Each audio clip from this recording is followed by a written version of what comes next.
Será que o ego, ele realmente é um vilão ou nós estamos identificados com uma parte somente desta narrativa? É sobre esse assunto que eu quero falar com você hoje. Seja muito bem-vindo, seja muito bem-vinda. Que bom ter você aqui. Eu sou a Ju e aqui eu falo sobre autoconhecimento, espiritualidade e comportamento. Se você gosta desse tipo de assunto, fique por aqui, se inscreva no canal.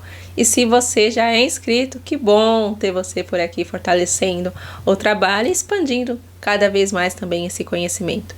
Então vamos juntos entender como que compreender mais o papel do ego pode te ajudar no entendimento do seu desenvolvimento espiritual e comportamental. É muito comum nós ouvirmos que para que possamos alcançar a paz interior, ter o verdadeiro equilíbrio, nos considerarmos pessoas espirituosas, nós precisamos matar o ego, superar o ego. Mas e se ele fosse um aliado na nossa jornada e não um vilão?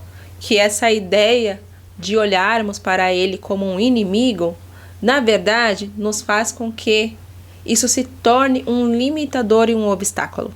Vamos pensar sobre isso? Será que matar o ego é a única solução?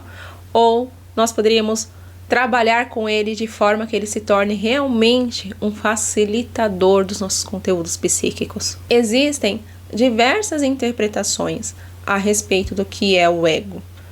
Eu costumo dizer o seguinte: tudo depende. É tudo isso, mas não só isso, né? Existem diversas formas de se olhar a mesma coisa. E aqui eu vou trazer para você um olhar mais baseado na psicologia analítica de Gustav Jung. Então nós vamos começar pensando que o ego, ele não é uma terceira pessoa. Então pare de culpar o ego pelos seus comportamentos inadequados, seus comportamentos exagerados.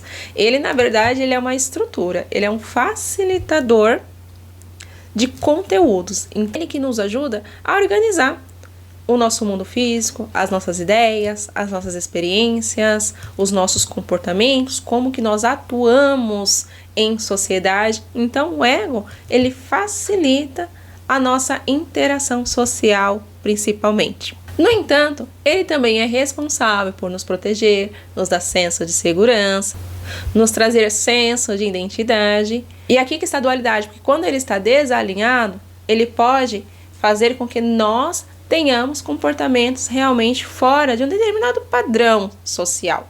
A verdade é essa, que o ego, por ele ser um facilitador de conteúdo, imagine assim, que em sociedade nós cumprimos papéis sociais. Tem comportamentos nossos que são aceitos em determinados locais e tem comportamentos nossos que não são aceitos, não são adequados. Imagine você ir para uma igreja de biquíni. Na praia, o biquíni é adequado, mas dentro de uma igreja não. Então, quem vai fazer essa autorregulação? O nosso ego. Então, quando o ego ele está desalinhado, consequentemente, a gente pode ter um comportamento diferente daquilo que se espera de um papel social, muitas vezes. Então, as tradições espirituais, principalmente, elas começam a nos trazer mais esse olhar que, dependendo dos ambientes que nós estamos vivendo, nós precisamos ter uma autorregulação sobre como que nós organizamos as nossas experiências. Então, aqui a questão não é eliminar o ego, e sim aprender a trabalhar com ele. Muitas vezes em atendimento, eu observo um sofrimento psíquico muito grande das pessoas em relação exatamente a isso, porque elas não conseguem eliminar o ego, mas não vai acontecer isso, porque à medida que elas estão buscando essa eliminação, é o ego que está organizando essa estrutura. Então imagine você lendo que você vai morrer, vamos dizer assim, né? Não faz muito sentido e causa sofrimento. Então quando você cria ali um acordo, vamos dizer, né? Porque por ele ser um facilitador, um gestor de conteúdo, ele pode trabalhar com a sua verdadeira essência, trazendo conteúdos de elevação. Os seus padrões de comportamento eles vão mudando de forma natural, sem sofrimento, embora haja os desafios de amadurecimento, ou ele pode estar trabalhando com a sombra, que a sombra é um outro aspecto da nossa personalidade, no qual a gente reprime alguns conteúdos. Esse é um tema para um outro vídeo, mas a sombra basicamente é tudo aquilo que a gente nega dentro da nossa consciência. Então, o ego, ele pode trabalhar dentro dessas duas estruturas, trazendo conteúdos que nós estamos reprimindo e quando aparece de uma forma desregulada, porque ele não tem controle daquele conteúdo, ou ele pode trabalhar em ressonância com aquilo que realmente faz sentido. É importante compreendermos isso porque essa perspectiva de matar, eliminar, vai na contramão da aceitação de quem nós somos. Existem sim comportamentos que nós precisamos transformar e trazer mais consciência. Então o ego, ele vai novamente atuar como um organizador, né, facilitando a nossa vida. Então, em vez de eliminá-los da nossa individualidade, a sacada seria nós integrá-lo na nossa individualidade e colocando ele na sua verdadeira função, que é organizar. E como que a gente faz isso? Como que a gente começa a colocar o ego da forma que ele deve atuar na nossa psique? O primeiro passo para transformar o ego em um aliado é você começar a observar as suas reações, observar seus pensamentos, observar se você não está muito identificado com a sua mente e fazer perguntas de autoconhecimento. Será que eu estou fazendo isso porque eu quero me autoproteger?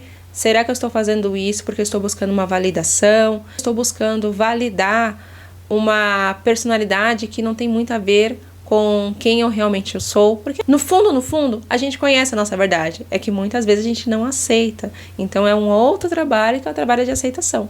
O ego em si, ele vai começar a atuar de acordo com a nossa percepção, de acordo com aquilo que a gente quer realmente viver. Então tem muitos comportamentos nossos, por exemplo, da autoproteção, da autopreservação, que faz parte do papel do ego. E isso não é algo que não é saudável, muito pelo contrário, ele tem essa função de nos trazer senso de segurança, que é a autorreflexão.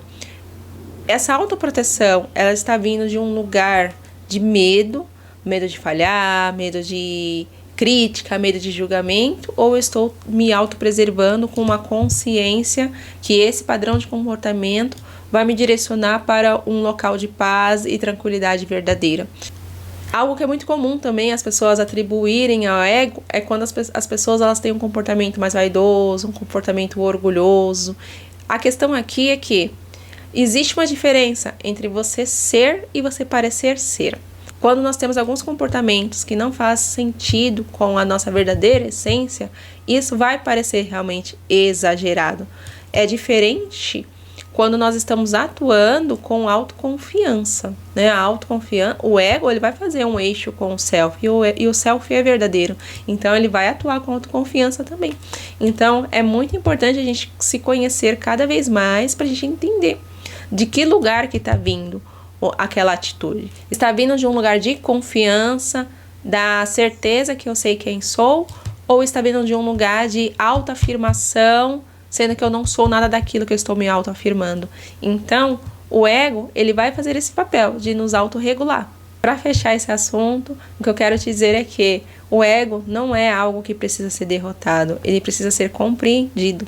E quando nós compreendemos quem somos, nós conseguimos viver com mais autenticidade, com mais tranquilidade também. Toda mudança começa com um passinho de compreensão. Espero que o vídeo de hoje tenha te trago alguns insights interessantes. Fez sentido para você? Compartilhe com quem você acredita que vai fazer sentido vocês conversarem também sobre esse assunto. Curte o vídeo para fortalecer o trabalho e nos vemos em breve.